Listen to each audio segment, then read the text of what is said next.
Dear students, आज हम आपसे जर्नल एंट्री के जिस टॉपिक पर डिस्कस करना चाहते हैं उसका नाम है जॉइंट एंट्रीज, संयुक्त प्रविष्टियाँ। कभी कभी हम देखते हैं कि हमारी जर्नल एंट्रीज में एक साथ कई खाते डेबिट या एक साथ कई खाते क्रेडिट हो जाते हैं। ऐसी प्रविष्टियों को जिनमें एक साथ कई खाते डेबिट हों या एक साथ कई खाते क्रेडिट हों, ऐसी प्रविष्टियों को जॉइंट प्रविष्टियों के नाम से जाना जाता है। जिन प्रविष्टियों की हम जॉइंट प्रविष्टियां करते हैं उनकी हम इंडिविजुअल प्रविष्टियां भी कर सकते हैं, लेकिन हम थोड़ा सा प्रोफेशनली तरीके से अगर काम करना चाहें तो कई एंट्रीज को एक साथ ज्वाइन कर देते हैं, तो वो हमारी जो एंट्री बनती है वो जॉइंट एंट्री कहलाती है। आइए देखते हैं कि कैसे हम किसी प्रविष्टि को जॉइंट प्रविष्टि बनाते हैं, कैसे इसकी हम एंट्री करते हैं। यहाँ पर हम कुछ व्यवहारों को ले लेते हैं। सपोज दैट यहाँ पे जनवरी फर्स्ट को कुछ व्यवहार किए जा रहे हैं, जैसे माल खरीदा 5,000। फिर जनवरी 1 को ही रमेश से माल खरीदा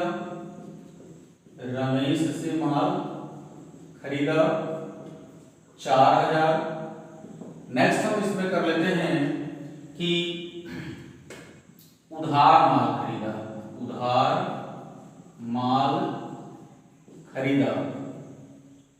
5,000, इसको भी कर लेते हैं। इसके साथ ही साथ हम कुछ और प्रविष्टियां लेते हैं। सपोज दैट जनवरी 2 को यहां पर हम लिखते हैं सुरेश को माल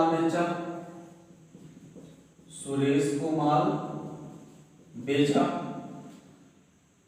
इसी डेट को जनवरी 2 को ही हम ले लेते हैं नकद माल बेचा।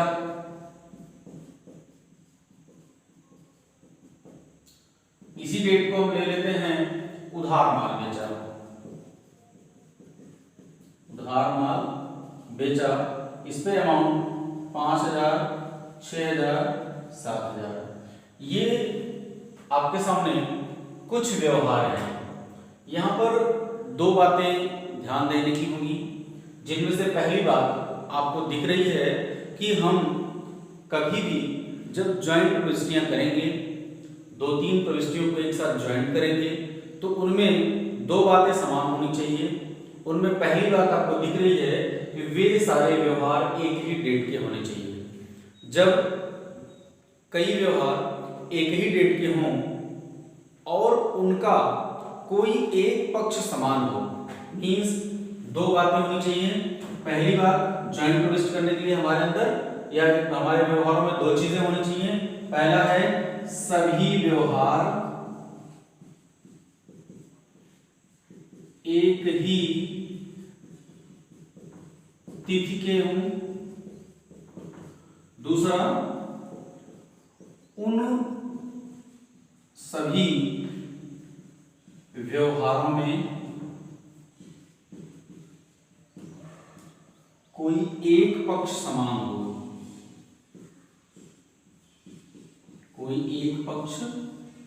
हो। ये दो बातें अगर होंगी तभी हम उन प्रविष्टियों को ज्वाइंट प्रविष्टि में कन्वर्ट कर सकते हैं। यहां पे आप देखें तो पहले वाले में जनवरी 1 में अगर जनवरी 1 की प्रविष्टियों को हम अलग अलग करके देखें तो अगर हमने माल खरीदा तो इसमें नकद शब्द कहीं नहीं लिखा है, लेकिन हमने जिस पार्टी से माल खरीदा है उस पार्टी के बारे में कुछ नहीं लिखा है और साथ ही साथ उधार शब्द भी नहीं लिखा है। तो यह हमें इंगित करता है, निर्देशित करता है कि व्यवहार नकद हुआ है। तो यहाँ पे हमने मान लीजिए नकद खरीदा, तो नकद खरीदेंगे तो माल आएगा और कैश जाएगा। दो खाते प्रभावित होंगे, माल आ रहा है तो खरीद के आ रहा है। परचेज अकाउंट में माल आता है, इसलिए इसको हम डेबिट करेंगे और यहाँ पे एंट्री करेंगे परचेजेस अकाउंट डेबिट, और हमारे पास से कैश जा रही है, फिर करते हैं टू कैश अकाउंट। इसका अमाउंट होता है डेबिट में 5,000 और क्रेडिट में 5,000। सेकंड जनरल एंट्री है आपकी जो करेंगे हम, रमेश से माल खरीदा, यहाँ पे भी परचेज किया जा रहा है और परचेज किया जा रहा है रमेश से। तो रमेश पर्सनल अकाउंट है, परचेज रियल अकाउंट है।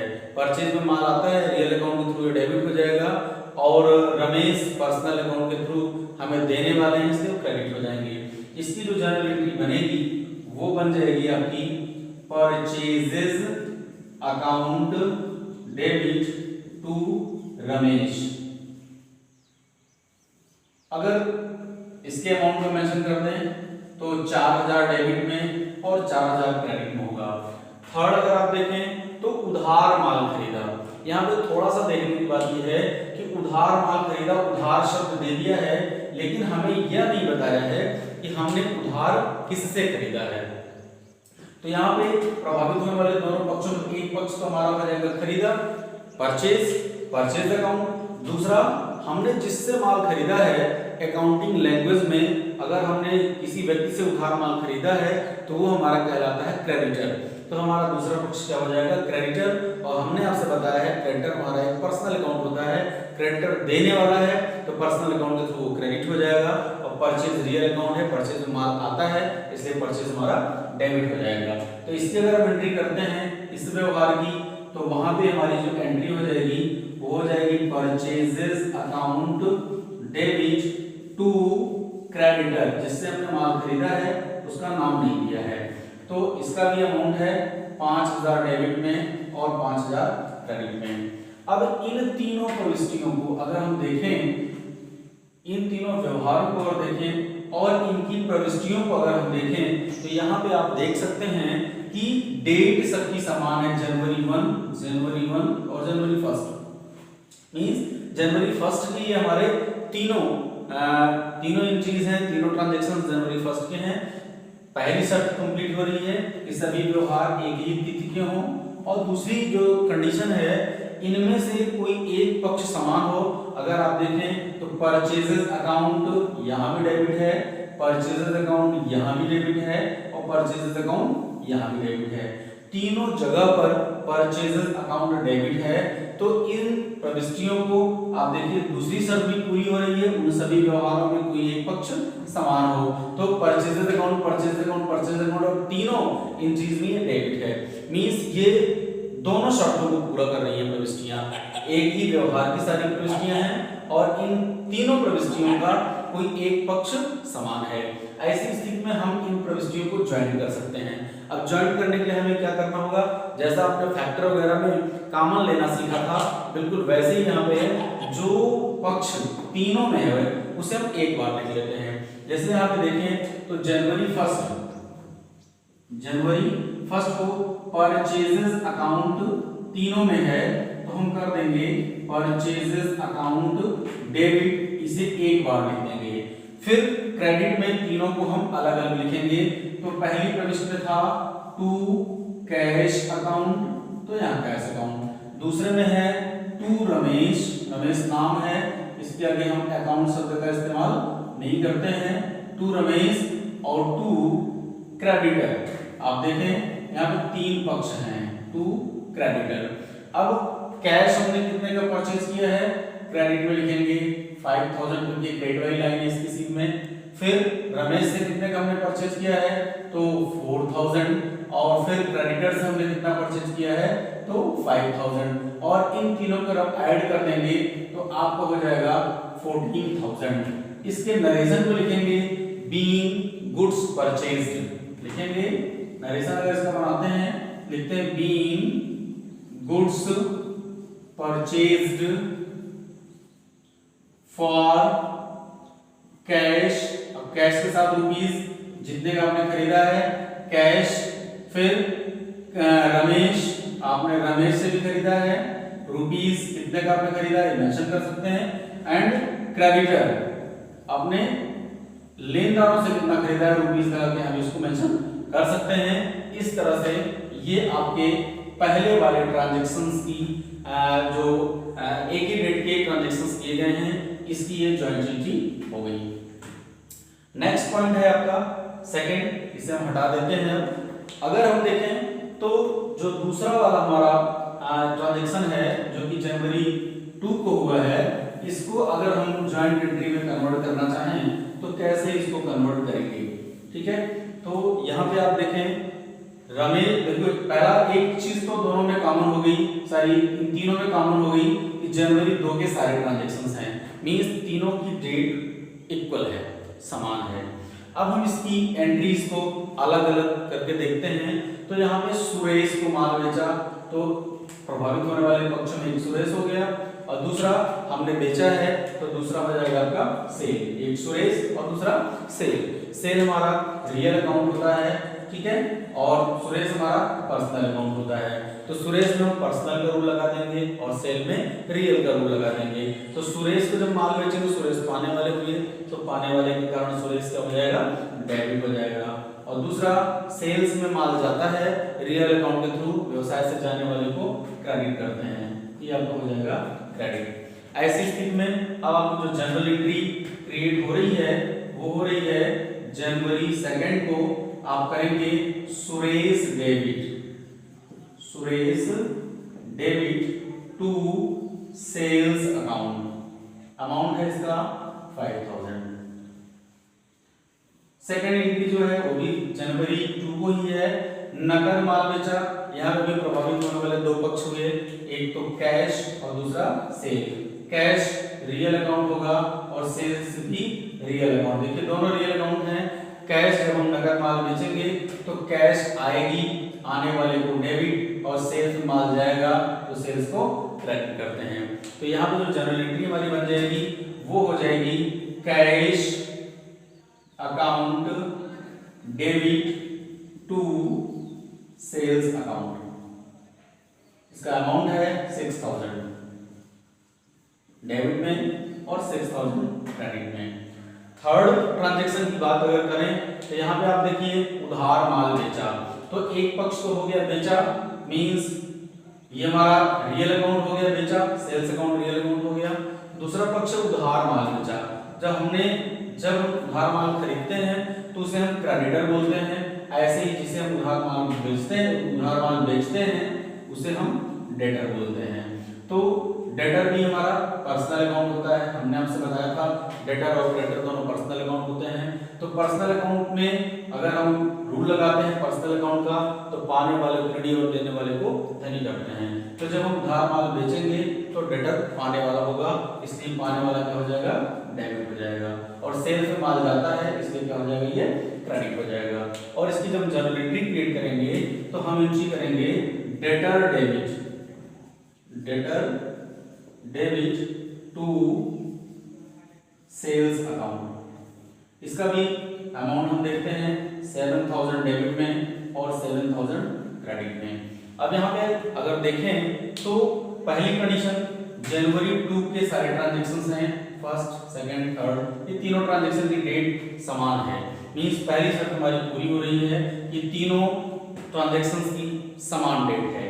दूसरा अगर हम देखें तो तीनों ट्रांजैक्शंस में क्रेडिट वाला पक्ष टू सेल्स अकाउंट और टू सेल्स अकाउंट, तीनों में टू सेल्स अकाउंट है, मींस टू सेल्स अकाउंट को हम एक बार लिखेंगे और बाकी और डेबिट के जो भी आइटम्स हैं, जो भी अकाउंट्स हैं, उनको हम अलग अलग लिखेंगे। तो इसे हम देख लें इसकी जॉइंट एंट्री हम कैसे करेंगे।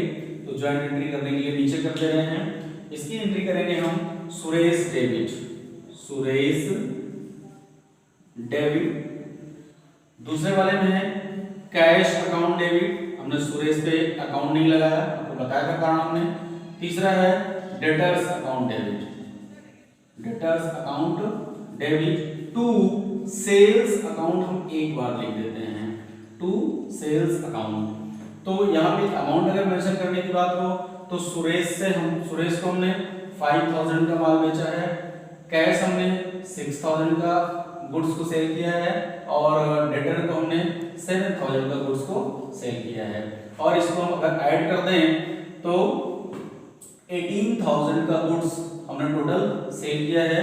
इसका हम नरेशन लिख देंगे हम being goods sold to Suresh rupees cash rupees and debtor rupees. इस तरह से ये हमारी ज्वाइंट एंट्री हो जाएगी। आप देखें तो जनवरी 1 में 3 एंट्रीज थी, उन 3 एंट्रीज को हमने ज्वाइंट करके एक सिंगल एंट्री में कन्वर्ट कर दिया। ऐसे ही जनवरी 2 को 3 एंट्रीज हैं, इन 3 एंट्रीज को हमने ज्वाइंट करके एक सिंगल एंट्री में कन्वर्ट कर दिया।